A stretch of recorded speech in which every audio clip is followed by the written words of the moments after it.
alors docteur décision ci tribunal de Dakar tey ban appréciation nga ci am. waaw xanaa sant yàlla bu baax bi may xëy di ñëw dama amoon yaakaar boobu mësul jóge ci man bi ñu commencé ci mbiru Ousmane Sonko yi depuis 2021 ñu topp ko di ko bundu xataal di ko persécuter di ko sonnal jéem koo toroxal jéem koo détruire politiquement jéem koo détruire socialement jéem koo détruire humainement lu ne ñu def ko man mësuma tàggoog yaakaar ni seen pexe yépp dina gànt parce que Dieu aime la vérité yàlla justice la bëgg yàlla dëgg la bëgg lépp lu ñu mës a yëkkati teg ko ci kaw Ousmane Sonko pour toroxal ko yàlla fexe na ba retourner looloo topp di dox ba tey bi ma xamee loolu bu wér am ci yaqiin ni yàlla du ko toroxal parce que dafa nekk ci dëgg te ñii koy jéem a xeex di ko jéem a toroxal di ko détruire du ñu am ndam mukk ci moom moo tax bi ma fi génnee barki démb ci procès bi ñibbi dama ne mbiru justice la fu ne mën na faa jaaree waaye day sama yaakaar bi yàgg nekk si man du yàqeeku jamais du ma changer d'avis gëm naa ne bu ñu yeggee li saaba si fay def Ziguinchor dinañu amaat beneen juge boo xam ni bii xam na ni dëgg mooy mujj xam na ni lii muy juge fii du moom ci boppam kese moo ko juge du nit ki waaye kaddug askan wi la yor parce que justice dañ koy rendre ci turu askanu sénégalais juge bi tey kaddug Sénégal la yor donc Sénégal ci boppam peuple bi yëpp moo taxaw ci tribunal bi ni état du Sénégal amul dëgg ci Ousmane Sonko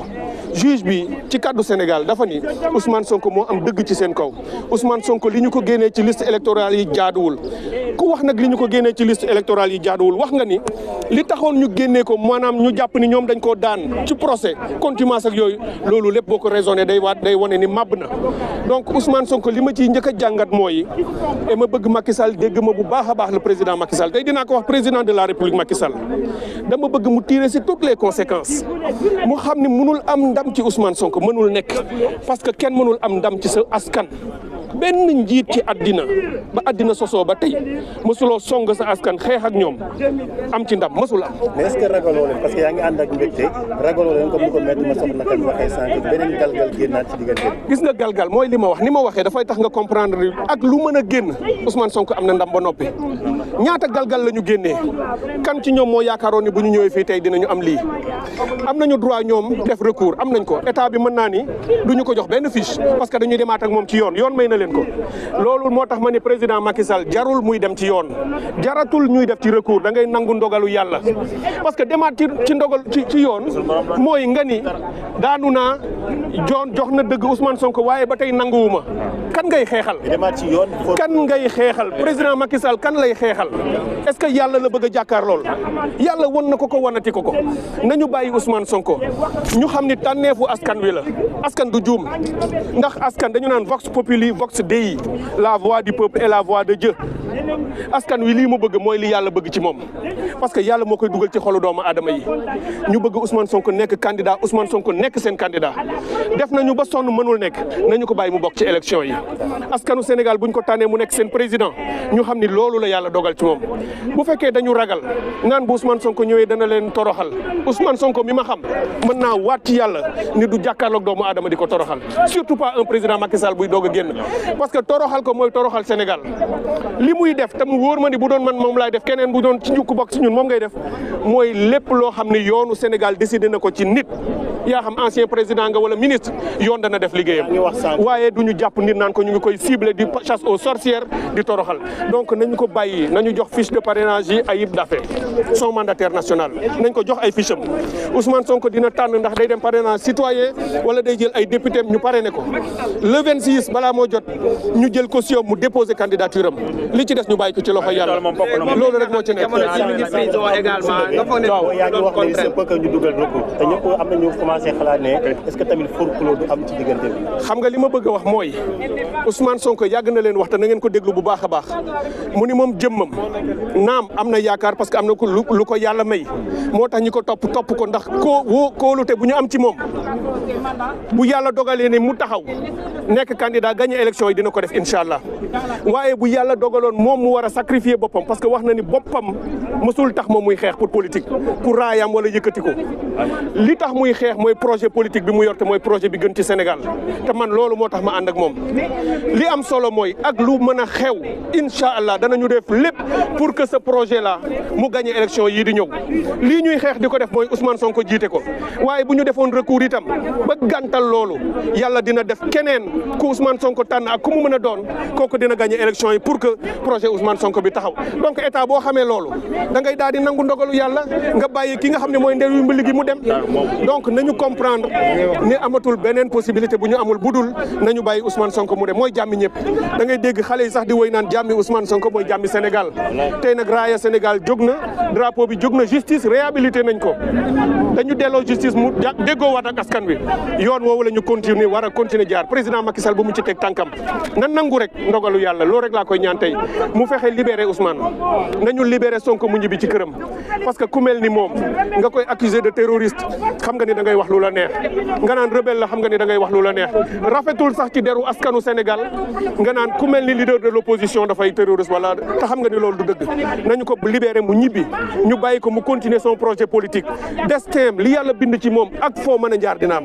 yàlla rek a xam lan lay doon nag est-ce que dina nekk président 2024 wala du ko nekk suñu borom rek moo ko xam mais bu ko nit jéem a fànq parce que nit mënu ko nañu ko libérer ñu libérer Bassirou ñu libérer Cheikh Oumar Diagne ak Alioune Sané xool leen doomu aadama gor yi nekk ci kaso bi te defuñu fa dara ça me fend le cœur lu ma metti la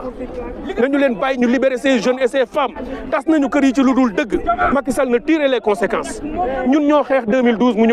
ñëw au pouvoir xam na li ma ci def xam na ko tey bu ñëwee warul fayee lii Sénégal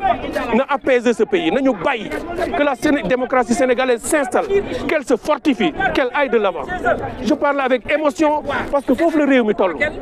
donc ñu ngi bëgg Macky Sall comprendre ko na dellu ginnaaw na libérer le peuple sénégalais buy dem na fi bàyyi un peuple apaisé réew mi dafa divisé wu tas nañu lépp nit ñi dañu xaw a bañante ñu bari indi nañ fa affaire u xeet indi nañ fa affaire u diine indi nañ fi lu nekk Sénégal bëggul loolu xamul loolu soxlawul loolu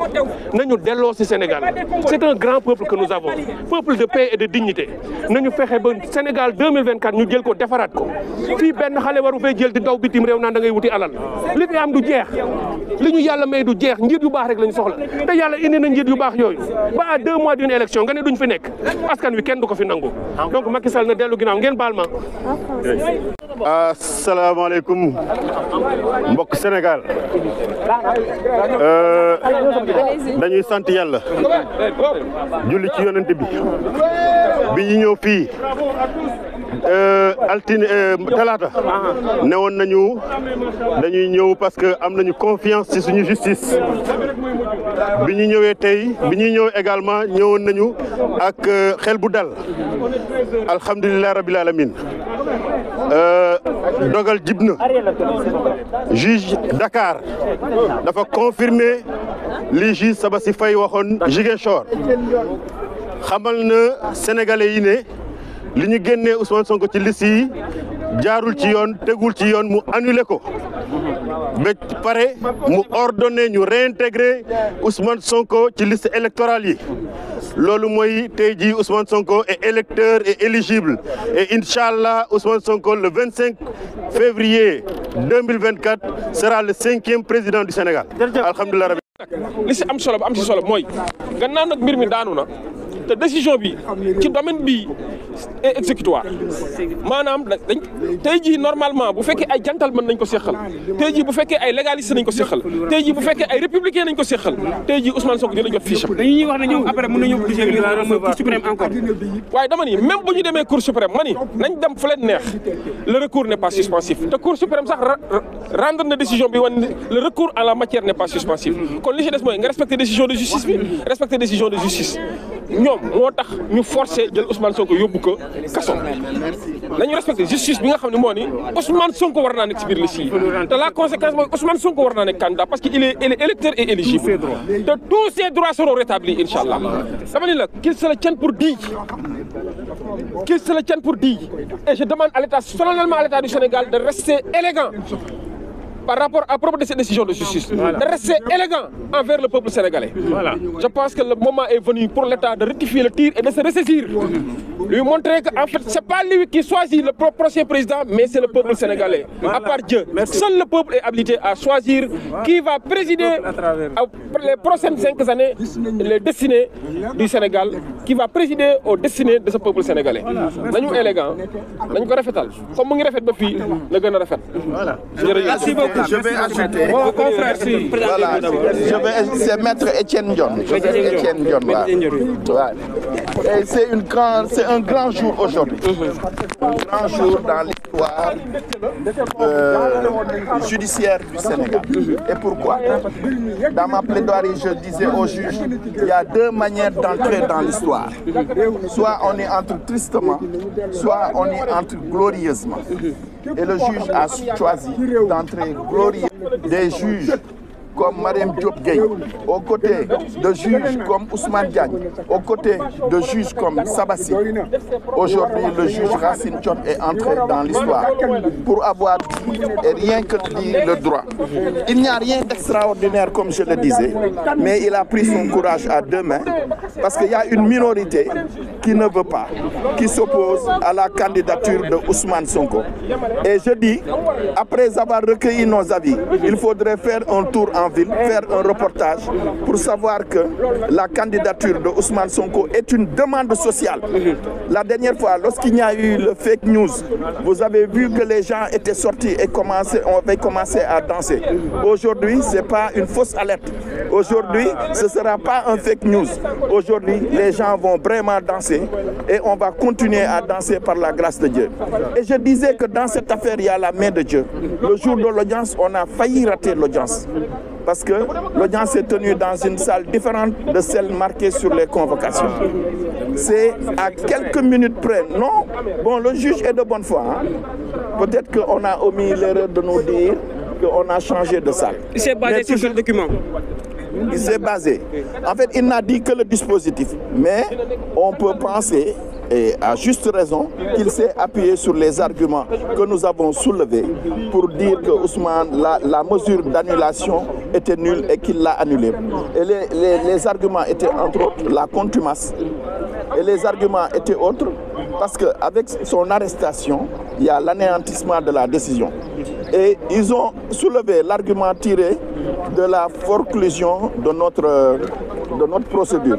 Parce qu'en droit, il faut des délais pour introduire une procédure. Quand tu restes pendant un temps sans avoir exercé de recours, tu perds ton recours.